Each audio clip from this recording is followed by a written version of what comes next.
Okay, hi everyone. So just to recap, in the last lecture we looked at multiplicative functions in Dirichlet convolution, and we established various of the basic properties of multiplicative functions in Dirichlet convolution. The key principle behind everything being if you have a multiplicative function, you only need to understand its behavior on prime powers to determine its behavior everywhere, and this allows us to sometimes get a handle on some complicated arithmetic functions like the Möbius function.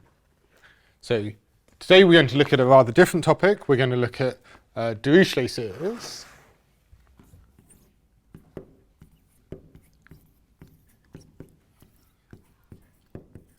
And the motivation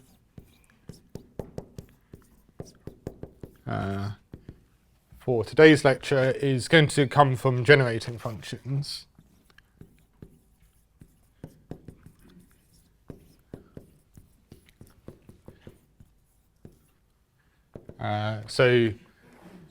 You've probably seen generating functions in some other contexts, maybe in probability, but the basic idea is that you can understand a lot about a sequence AN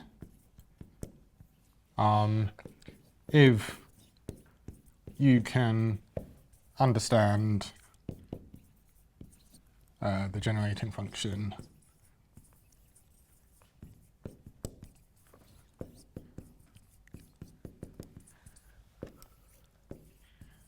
which is the sum of an x to the power n. So this is a function of a variable x. If you can understand this for all complex values of x in a nice region, maybe it's absolutely convergent in that region, then you can actually recover all the terms of the sequence from the values of the generating function, specializing x just to the unit complex circle gives us Fourier series, and there's lots of things like the growth rate of an determines regions of convergence and things for this generating function. But the basic idea is that if there's a sequence that you're interested in, you can package it together as a generating function, and if you can get a handle on the generating function, then that can tell you a lot about the original sequence. So if you want to adopt this kind of mindset with the prime numbers, a natural thing to do would be to take your ANs to be maybe the indicator function of the primes, and so you would look at the function which is the sum of x to the power p summed over all primes p.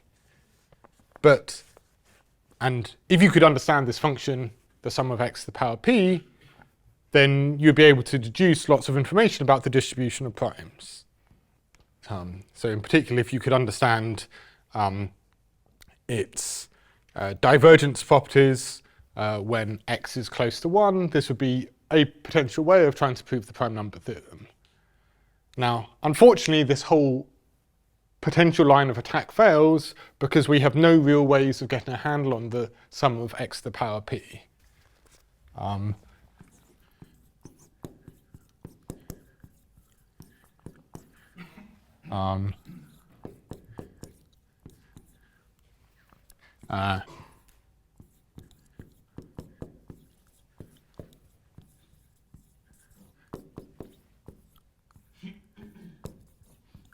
So although properties of this function would encode lots of things about the distribution of primes, the only way we're able to prove anything about this function is to first prove a result about the distribution of primes, then reduce it for the generating function, which is the wrong direction. And maybe morally the reason is that you need some nice structure in the generating function for the generating function to be easier than the original sequence, and the primes are somehow multiplicative objects, and these generating functions are very additive, and so it doesn't introduce any nice structure in the generating function. However, you can look at slightly different generating functions, and these are called Dirichlet series, and this turns out to be a much more profitable way of trying to understand a sequence. So instead, we can work with more arithmetic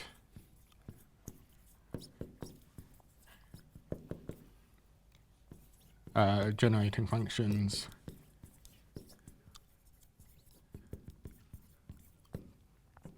And in particular, instead of looking at the sum of an x to the power n, you can look at the sum of an times n to the power s, or n to the power minus s. And the same basic philosophy works, that if you can understand things about this function, then you can understand a lot about your underlying sequence. But it turns out that in this formulation, it's more amenable to things like multiplication. It's a slightly more arithmetic way of doing the generating function. And so it turns out that we can get some understanding on these sums without a priori having an understanding on the underlying sequence. And so that's the motivation for introducing these Dirichlet series. So let's think about sequences of this type. So maybe a first basic thing is that we'd like to think of this as a function of the variable s, and in particular we'd like to think of it as a complex valued function, so complex values of s, and we need to know that this infinite sum even makes sense as a complex function. So a basic lemma,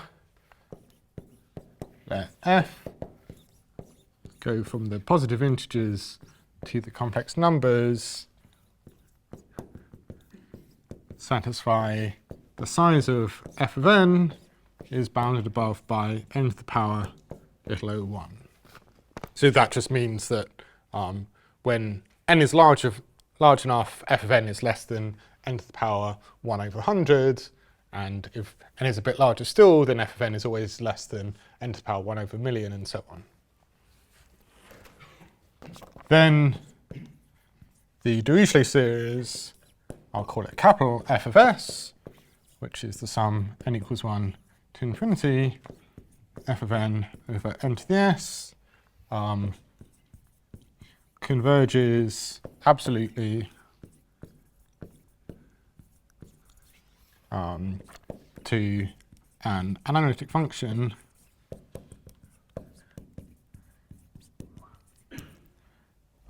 for the real part of s being strictly bigger than 1, and it converges uniformly, absolutely, for the real part of s being bigger than or equal to 1 plus delta, fairly fixed.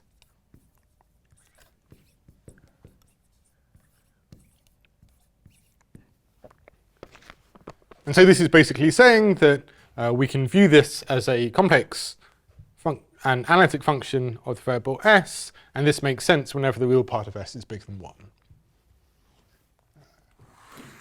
So let's just prove this. Maybe I'll do it underneath. The proof's quite short.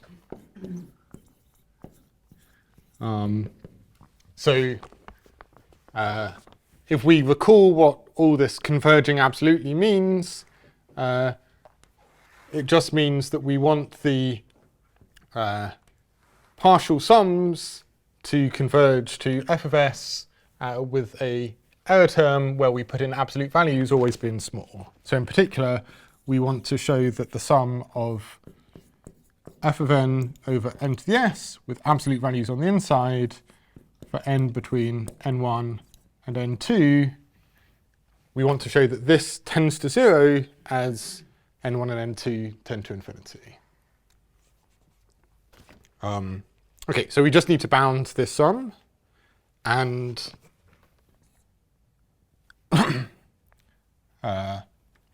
we know that f of n is bounded above by n to the little o1, so let's think of the real part of s being at least 1 plus delta, and since f of n is bounded above by n to the little o1, f of n is certainly smaller than some constant times n to the delta over 2.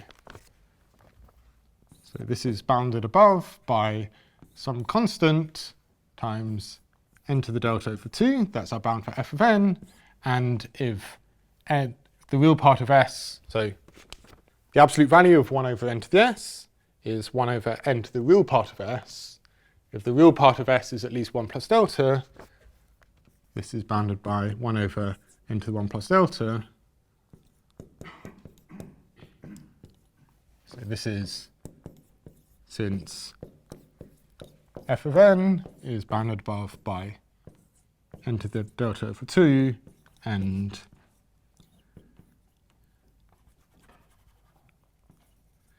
we're assuming that the real part of s is at least 1 plus delta.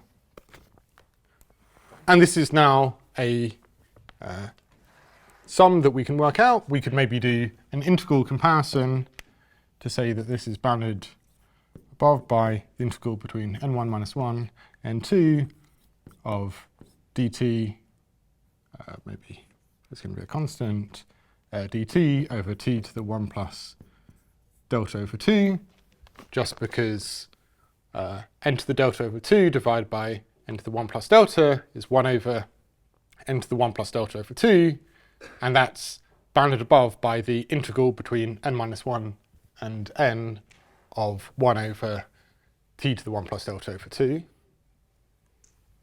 And so then adding all of those up gives this integral, so that's just the integral comparison, and then this is bounded above by some constant over delta times maybe n1 minus 1 to the delta over 2. And the key point is that here we're thinking of delta as some fixed small number, and so as n1 tends to infinity, this is tending to 0.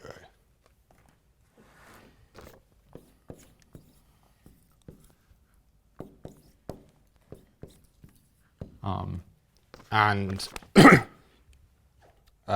this rate of convergence is independent of what s is in this region. So therefore, this means that we have uniform absolute convergence on the real part of s being equal to 1 plus delta for any fixed positive delta. And if we have this for every fixed positive delta, that certainly means we have absolute convergence whenever the real part is strictly bigger than 1. So this is just basic complex analysis now, that since the partial sum is analytic, this means that the limit function is analytic. And we're done. Okay, so that works for any function f or any sequence which doesn't grow too quickly, but maybe the most important example is the function which I mentioned in the very first lecture, which is the Riemann Zeta function.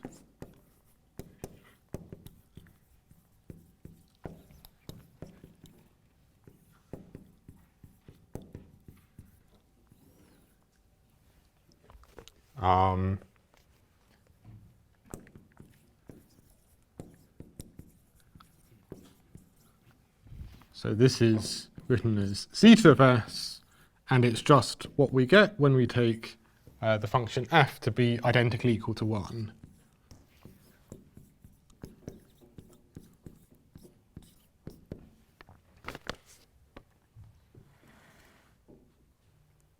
So we know that this is some complex analytic function in this region. Now, the Riemann Zeta function will be absolutely play a central role in this course, and there are several very important and special properties that the Riemann Zeta function satisfies. And the first one that we're going to prove today is that although initially this definition only makes sense when the real part of s is bigger than 1, and if the real part of s was smaller, then this series here would not be converging nicely. Nevertheless, we can use analytic continuation to make sense of the Riemann Zeta function in a much wider range. So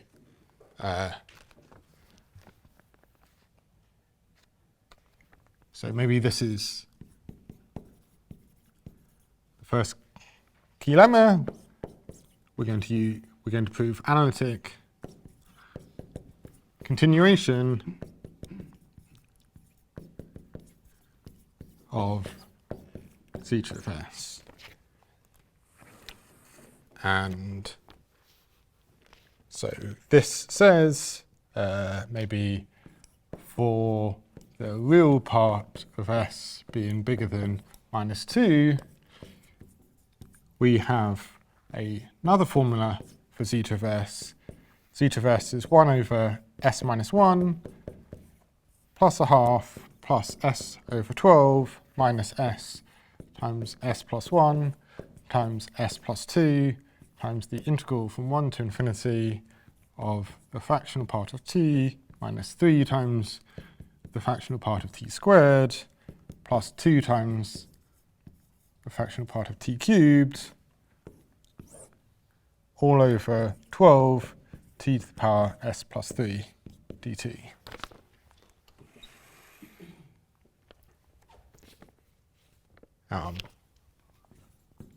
Where here the t in curly brackets is the fractional part of t, so it's t minus the largest integer, which is less than or equal to t. Okay, so just to recap what analytic continuation and things means, we have this one definition that makes sense in this region, and this is a completely separate definition, but this definition converges in this region, and it matches exactly that definition when the real part of S is bigger than 1. We have to be careful that this has a simple pole at S equals 1, but this is similar to the continuation of the sum of z to the power n by the expression 1 over 1 minus z. So this power series only converges when the absolute value of z is less than 1, but when it is less than 1, it is exactly equal to 1 over 1 minus z. Maybe I should start at 0. But this expression actually makes sense in the entire complex plane with a simple pole at z equals 1. And so here we have the same sort of situation. We have a series expansion that makes sense in one region, and then we have another definition that makes sense in a wider region. And so let's prove this analytic continuation, and then we can have a little bit of a think about what it means. And the key to the proof will just be to use partial summation. So apply partial summation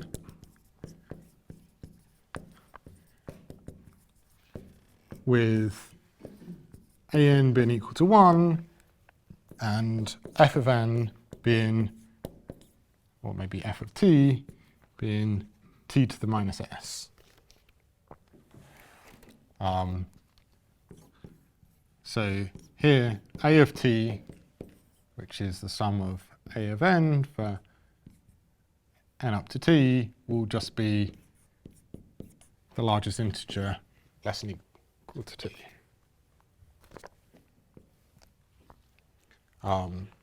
So what does that give?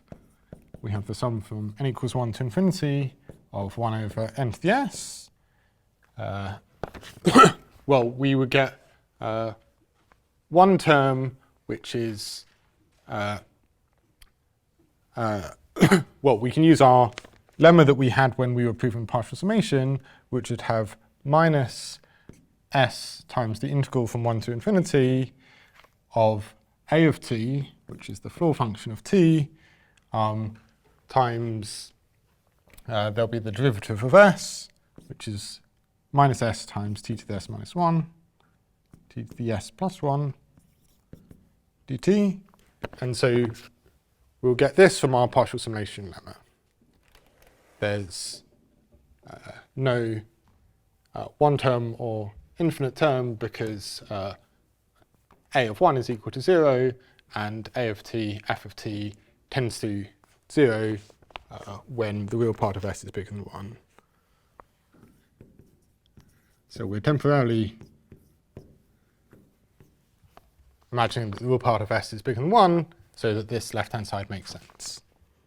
But I can write the floor function of t as t minus the fractional part of t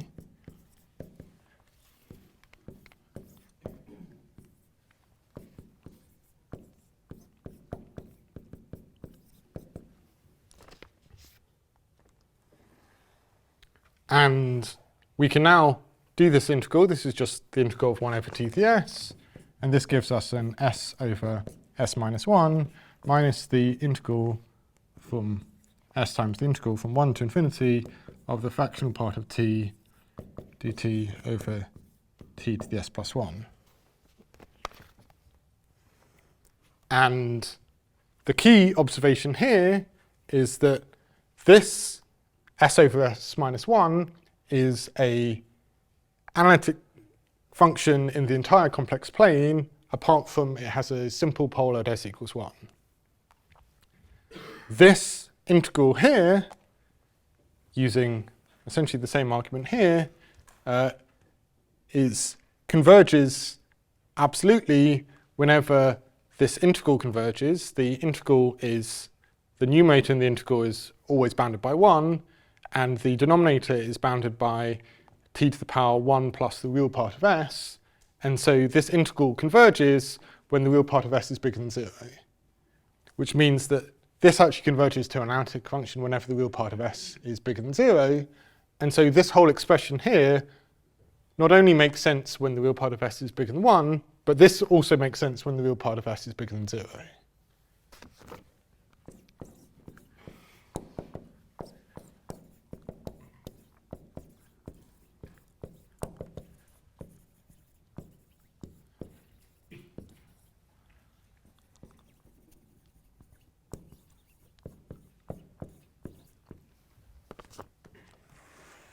Okay, so we wanted to get to this more complicated formula which held whenever the real part of s is bigger than minus 2, and to do that we're just going to do integration by parts.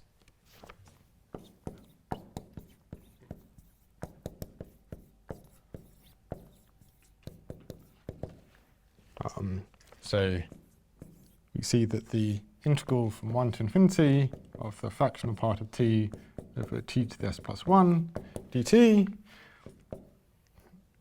well, this is equal to a half minus s times the integral from 1 to infinity of the functional part of t minus a half over t to the s plus 1 dt.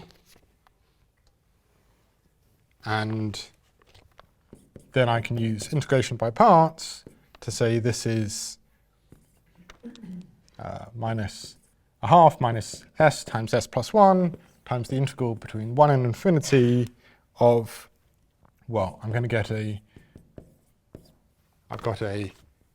differentiating 1 over t to the s plus 1, which gives me a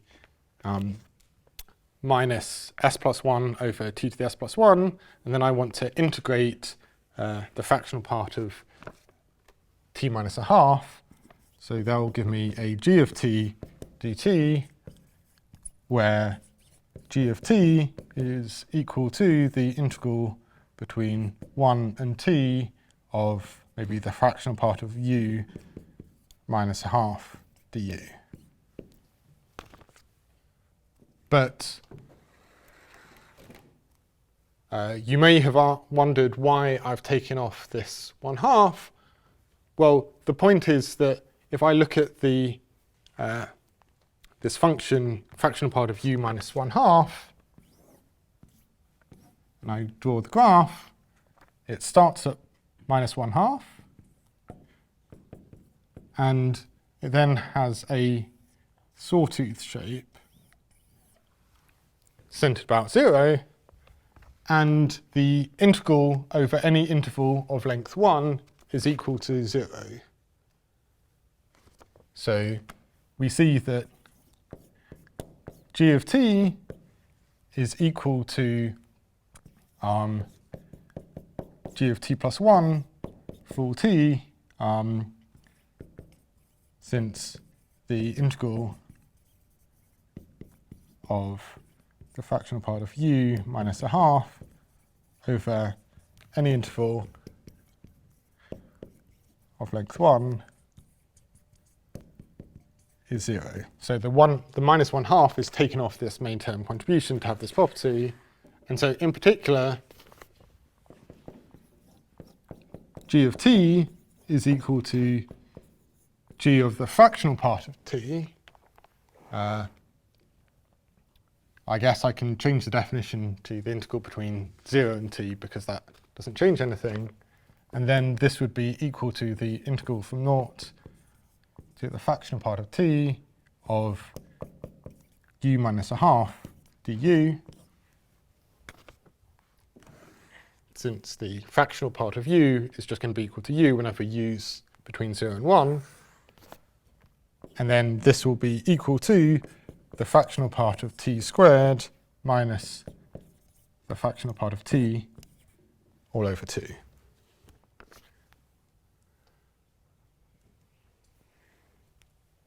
So I can substitute that in, and I get that this is our overall integral is 1/2 minus s times s plus 1 times the integral from 1 to infinity of the fractional part of t all squared minus the fractional part of t all over 2 divided by 2 to the s plus 2 dt. And the nice thing here is that this now makes sense as a complex analytic function whenever the real part of s is bigger than minus 1. So before we started off only making sense when the real part of s is bigger than 1, then we did a partial summation and it made sense when the real part of s is bigger than 0. Now it's making sense whenever the real part of s is bigger than minus 1. And we can keep on going. You can do this as many steps as you want, but maybe I'll just do it one more step to get the statement of the lemma. So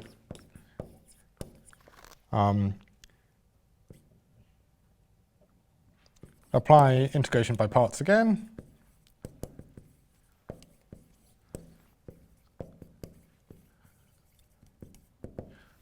So again, you want to take off the main term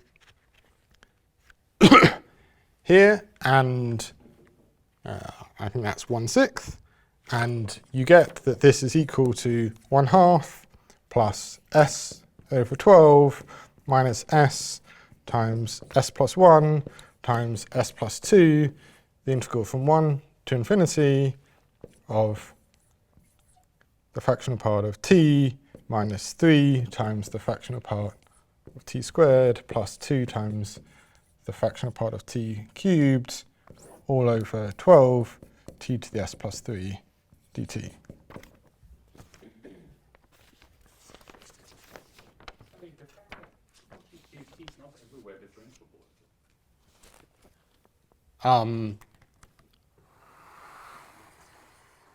It would not be differentiable at the cases there on the graph. So,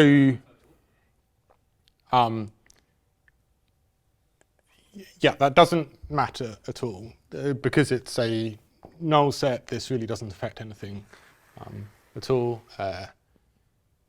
Yeah, and also, when we apply an integration by parts, we're only integrating this g function. We're never differentiating it. So, in fact, g only needs to be continuous or something. Yeah. Are there any other questions about this?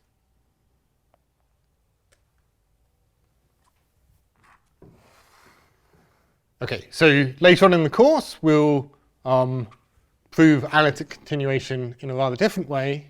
It's the two different ways of proving analytic continuation are each useful and each provide their own insights into the properties of the Riemann Zeta function. But the thing that I'd maybe like to emphasize is that this is a special property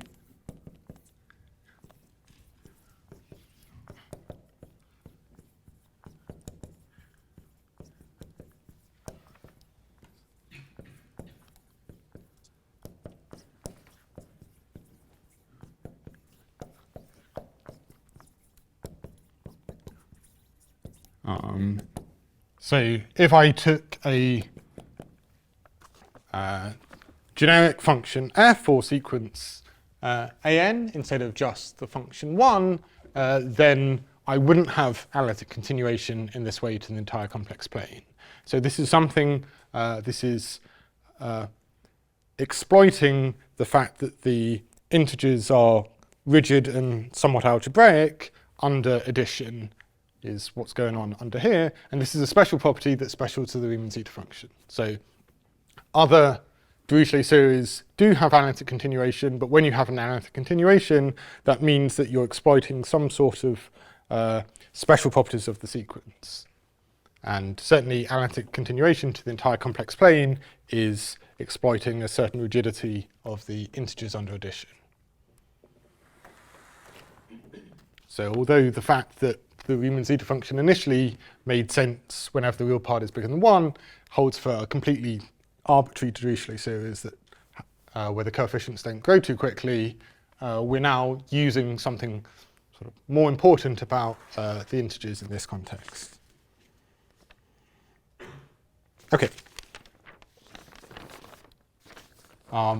So this analytic continuation allows us to define the function zeta of s in a wider region, and we can just immediately then see a few properties of this. So one corollary is that if we're thinking about the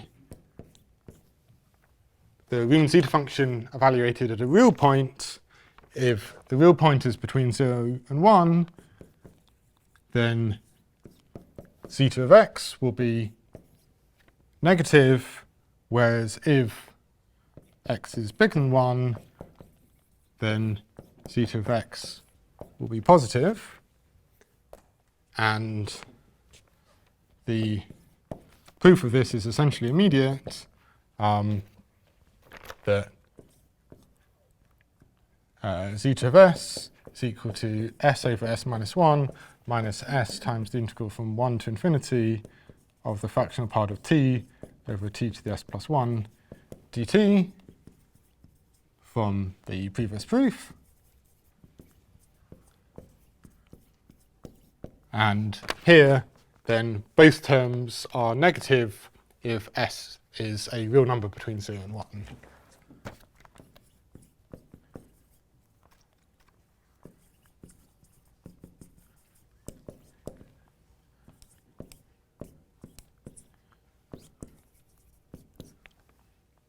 Similarly, when x is bigger than 1, you can just use the standard definition of the Riemann Zeta function, because the real part is bigger than 1.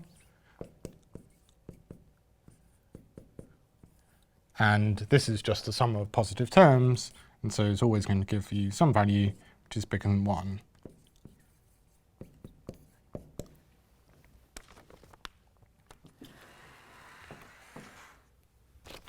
Another corollary is that we can understand something about some special values of the Riemann Zeta function.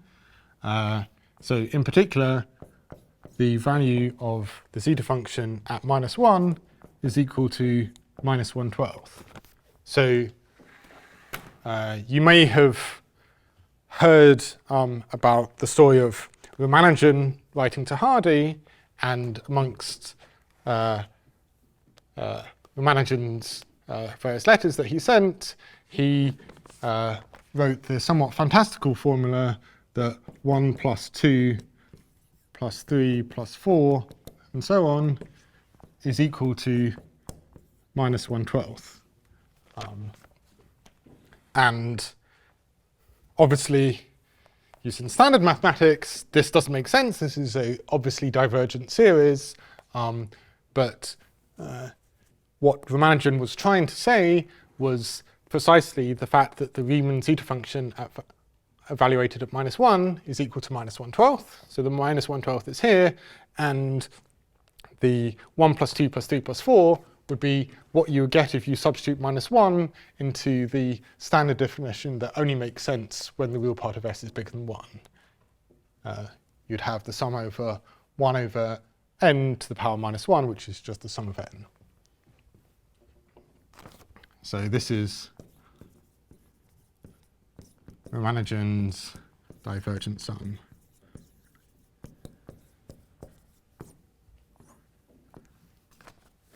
Okay, but the proof of this is also basically just immediate. We can substitute -1 into maybe our expression here.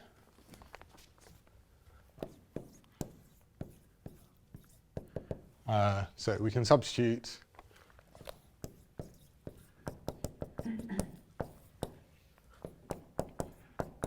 into the expression of our lemma.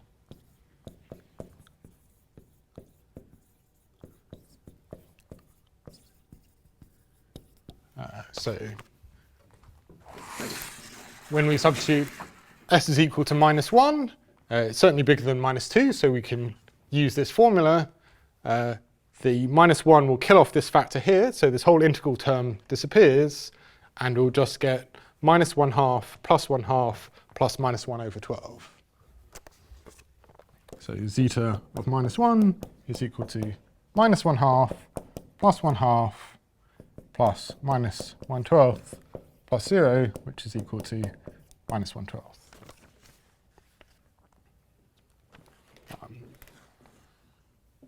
So one very useful thing about this expression that we'll make use of in the course is that not only does it give a natural extension to the definition of the Riemann Zeta function, it also quite quickly gives some reasonable bounds on the growth of the zeta function in this wider region. And the size of generating functions is always a very important thing to control if you want to understand the underlying sequence. So I will record this as a lemma. Another useful consequence of our analytic continuation, and this is the growth of zeta of S. So for the real part of S being bigger than minus 29 over 10. Do I want 29 over 10?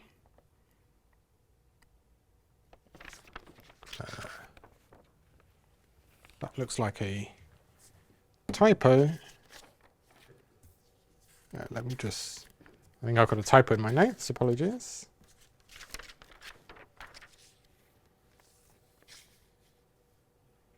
Yeah, minus 19 over 10. So we're in the region where that formula makes sense because the real part of S is bigger than -2. And S minus 1 being bigger than or equal to 1, we have that the size of zeta of S is bounded above by 1 plus the size of S cubed. And so in particular, it's having polynomial type growth if we're thinking of S as having real part maybe of size between minus 1.9 and 1.9, but potentially having a very large imaginary part.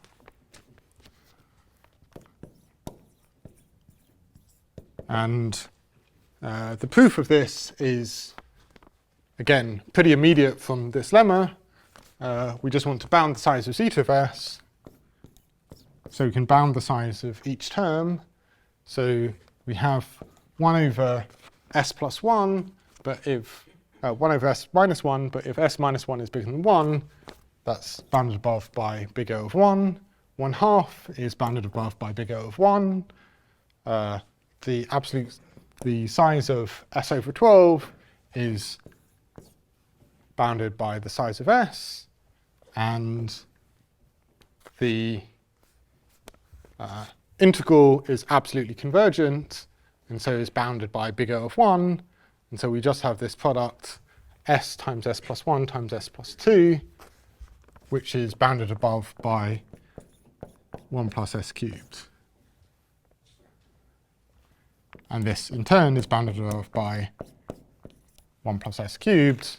All of these, if the absolute value of S is bigger than 10, then this is bounded by, this is bigger of S cubed, whereas if the absolute value of S is less than 10, that's certainly bigger of 1. So we get a 1 plus S cubed here.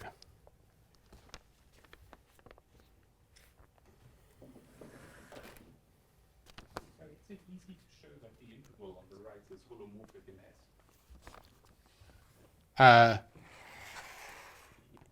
S? Yes, in this region, that essentially this is the continuous analog of exactly what we did here. We just need to show that the tails of the integral converge absolutely. The numerator is always of size bigger of 1, and when the real part of S is, say, bigger than minus 2 plus delta, this is bounded. If I'm looking at the integral between capital N and infinity, this will be bounded in exactly the same way here as 1 over n to the power delta. And so 10 to 0 as we look at the tails. So yeah, by exactly the same argument there, this integral is uniformly convergent and therefore in particular analytic for the real part of S bigger than minus 2. Is there a reason we stopped? Sorry? Is there a reason we stopped? There isn't a reason that we stopped at 2. We could keep on going further and further. In fact, there's a question on the exercise sheet precisely about this. The formulae naturally, this is a slightly messy way of proving analytic continuation, and so there's going to be a much neater way of proving full analytic continuation later on in the course.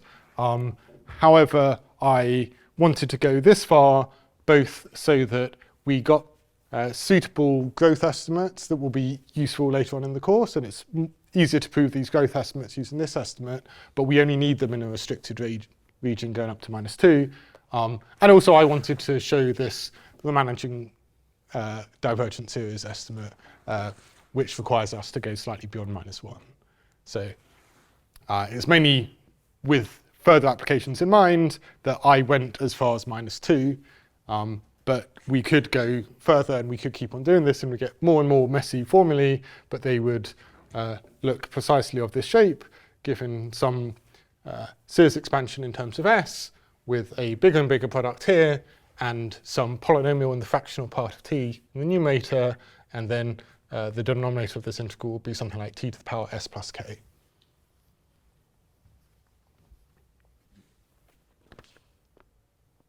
Was there another question? No? Okay, great. Okay, so we've shown that the Riemann Zeta function, even if we evaluate it at points with potentially very large imaginary part, can't be too big. It only has this polynomial growth, which I mentioned will be a useful input later on. Maybe for the last few bits of the lecture, I just want to prove a couple of other estimates now about the Riemann Zeta function. So maybe another lemma. We can look at the derivative of the Riemann Zeta function. So for the real part of S bigger than 1, we have that the derivative of the Riemann Zeta function is equal to minus the sum from n equals 1 to infinity of log n over n to the s. So this is maybe exactly what you would expect that we know that in this region, the zeta function is given by 1 over n to the s, and if I differentiate 1 over the sum of 1 over n to the s, and if I differentiate 1 over n to the s with respect to s, I get minus log n over n to the s. But I have to be a bit careful about the order of convergence. So I have to be a little bit careful with the proof. So let the real part of s be equal to 1 plus delta by the maximum modulus principle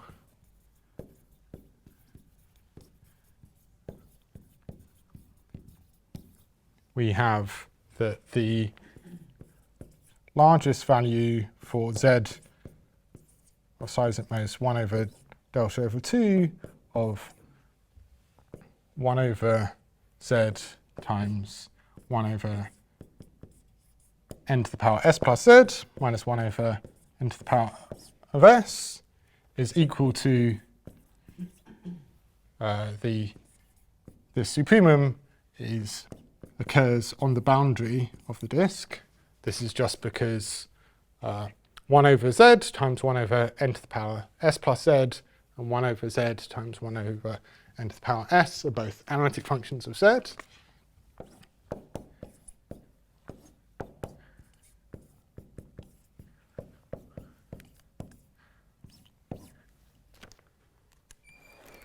And now, since we have that z is of size delta over 2, I can give an upper bound of this quite easily. 1 over z is bounded by 2 over delta,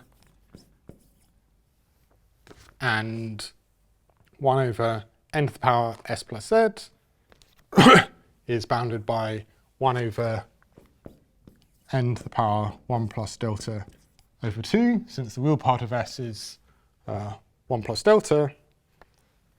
And similarly, 1 over n to the power s is bounded above by certainly 1 over n to the power 1 plus delta.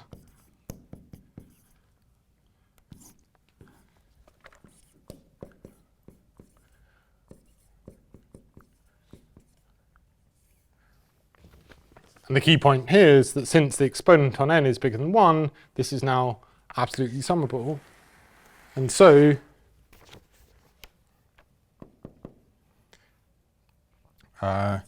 zeta primed of s, which is equal to the limit as z tends to 0 of zeta of s plus z minus zeta of s over z is equal to the limit as z tends to 0, the limit as n tends to infinity of the sum, the partial sums from little n equals 1 to capital N of 1 over z times 1 over n to the s plus z minus 1 over n to the s. But since this is absolutely summable, we can swap the order of the limits.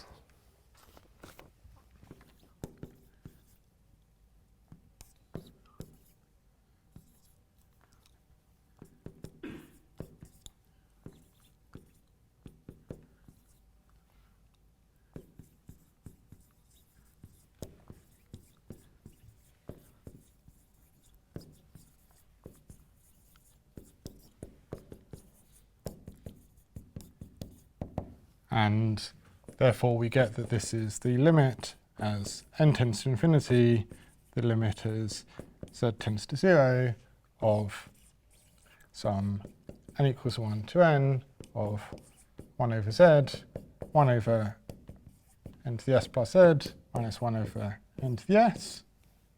And then this is just our term-wise differentiation answer.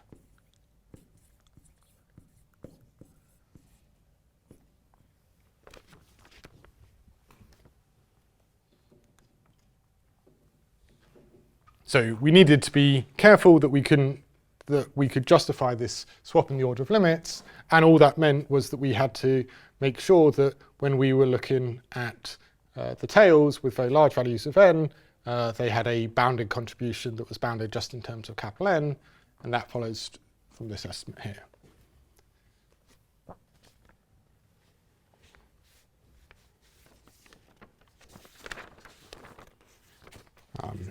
Okay, I'm almost out of time. We've proven one of the key properties of the Riemann Zeta function. There's maybe one final lemma that will prove useful for later on in the course, which is an approximate formula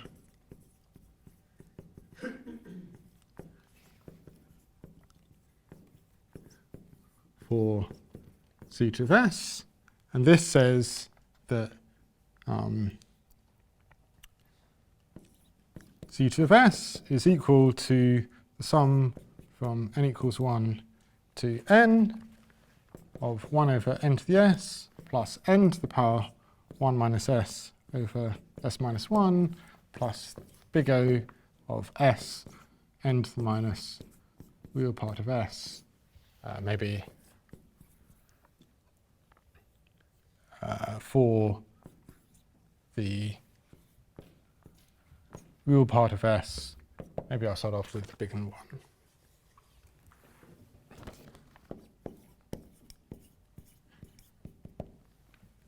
So the proof of this, well, we have that zeta of s is equal to the sum n equals 1 to n of 1 over n to the s plus the sum from n equals n plus 1 to infinity of 1 over n to the s. And then, so maybe I'll be a little bit more careful. I want the conclusion to hold for all values of real part of s bigger than 0, but I'm going to first of all work with real part of s bigger than 1.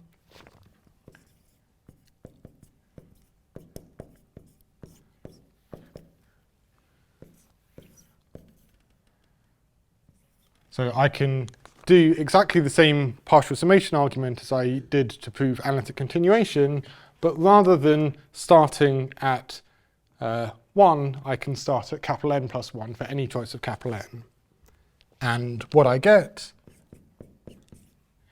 is essentially exactly the same thing, where I replace my t's by t minus n's in the denominator.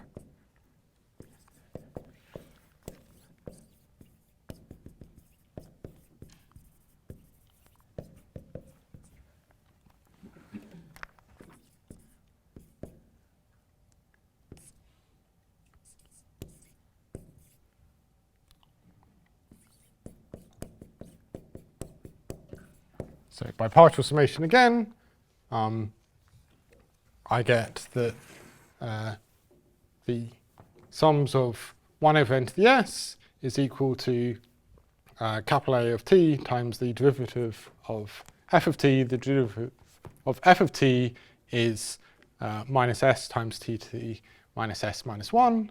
And when I'm just looking at the sequence that starts at n plus 1, instead of having the floor function of t, I'll have the floor function of t minus n. But again, I can separate out the main term and this big O of 1 part of the integral. The integral of t minus n divided by t to the s plus 1 between n and infinity just gives a n to the 1 minus s over s minus 1. We can just calculate that integral. And then I get an integral between n and infinity of, well, the fractional part of t minus n is equal to the fractional part of t for any integer n.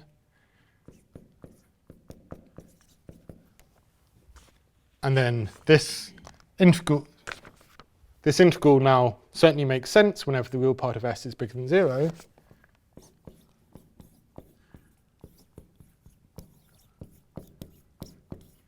So this is an alternative analytic continuation of the Riemann Zeta function, where we now have this integer parameter capital N that we can choose. And we see that the integral from s of s times the integral from capital N to infinity of the fractional part of t over t to the power s plus 1 dt is then bounded above by the absolute value of s times the integral from n to infinity of dt over t to the power 1 plus the real part of s whenever the real part of s is bigger than 0, which in turn is bounded by s times n to the minus real part of s, which gives us precisely the approximate formula that we had here. So this is again using our partial summation argument that we use to prove analytic continuation to get this approximate formula, which is valid in our wider region. And this turns out to be very useful, that we can, even when the full series diverges and doesn't make sense, we can still approximate the zeta function pretty well by the partial sums of the original series. Okay, I think I'm out of time, so I'll maybe stop here. Thanks a lot for listening.